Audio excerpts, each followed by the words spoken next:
We like to project our own ideals of romance onto the natural world. We imagine these animals partnering up for life, building cozy little nests, and braving the elements together through sheer devotion. But biological reproduction is a brutal, high-stakes collision. Passing on genetic material requires massive expenditure of energy, and nature cares only about results, not affection. The actual mechanics of securing a mate look remarkably like a sequence of criminal offenses. The drive to reproduce forces species into a spectrum of behaviors that move from calculated manipulation to total physical ruin. Take the Antarctic penguin. These massive breeding colonies are often held up as the gold standard for animal monogamy. During mating season, a male arrives at the colony, tracks down his partner from the previous year by recognizing her voice in the crowd, and presents her with courtship currency, a perfectly smooth, good-looking pebble. The transaction is immediate. If she finds him or his pebble lacking, she divorces him on the spot and walks away. If she accepts the stone, she follows him back, and that exact rock becomes the foundational building block of their new nest. But the moment the husband leaves the nest to gather food, a lucrative black market opens up. Fresh males sneak into the colony using prime, stolen rocks to proposition left-behind wives.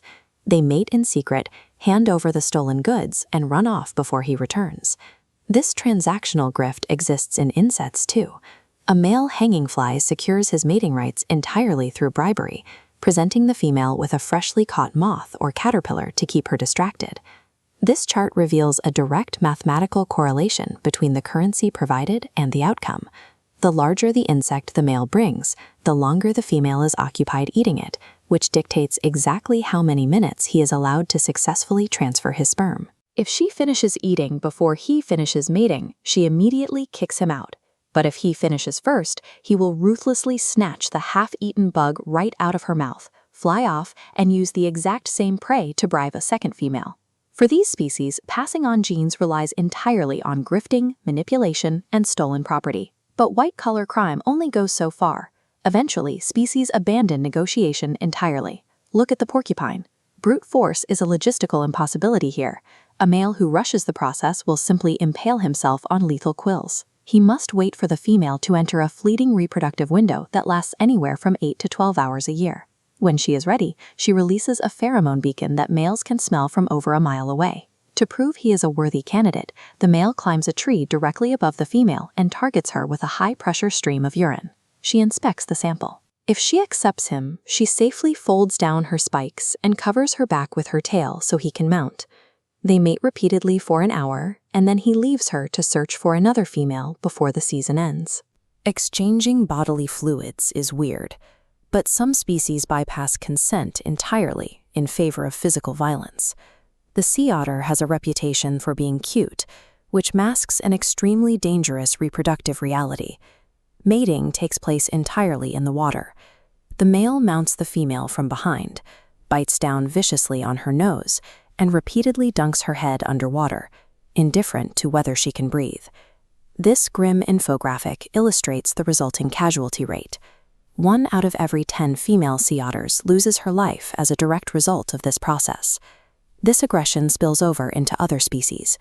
In California, biologists have documented sea otters repeatedly assaulting harbor seals, resulting in the deaths of 15 out of 19 seals attacked, and in one case, a male even lured a domestic dog into the water and drowned it.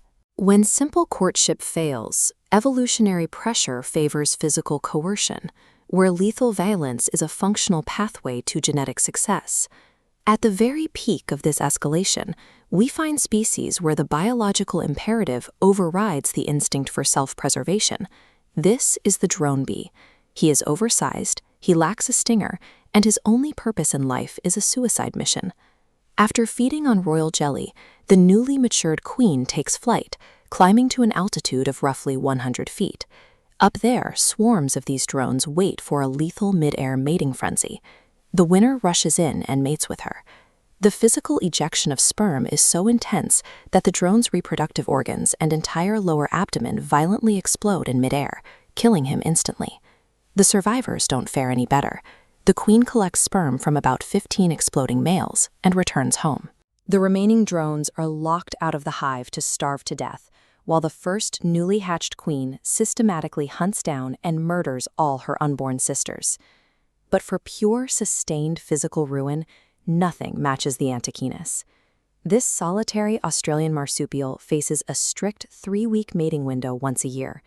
To maximize his chances, the male completely stops eating, drinking, and sleeping. He launches into a frantic 14-hour marathon, sprinting from female to female, mounting them sequentially for up to 5 hours at a time. The extreme stress permanently destroys his immune system. His hair falls out in clumps, and the pressure builds until it literally ruptures his reproductive tract, leading to internal bleeding and death. Every single male is dead before his first birthday. The ultimate evolutionary playbook doesn't care about the individual. It demands the total sacrifice of the parent to ensure the bloodline continues for one more generation. So, the next time you find yourself complaining about modern dating, keep a little perspective. Sure, getting ghosted after an expensive dinner is frustrating, but nobody is stealing your foundation rocks, soaking you in urine, dragging you to the bottom of the ocean, or literally exploding their own abdomen in midair. Human romance can be complicated, but we should all be incredibly grateful that we aren't forced to play by nature's rules.